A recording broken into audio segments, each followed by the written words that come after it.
Africa is not coming to the table as a victim of climate change. Africa is coming to the table with solutions, with our ideas, with our suggestions. And we believe that we can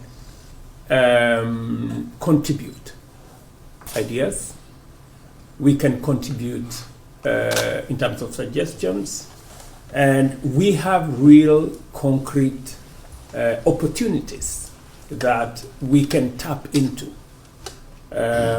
We are very clear that adopting ecologically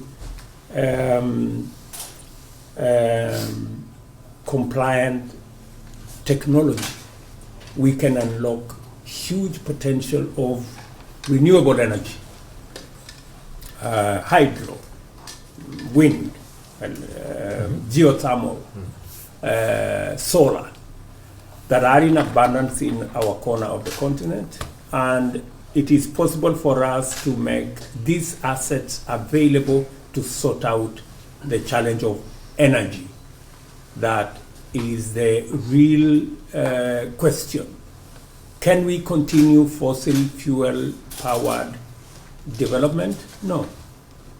We have renewable resources that can be made available.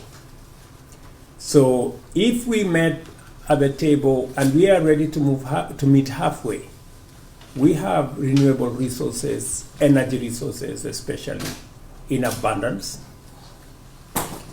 And we can meet halfway if we can leverage on technology from elsewhere and financing from elsewhere, and fashion a win-win outcome. Unless it's a win-win outcome, it's unlikely to succeed. And we believe that it can be worked out.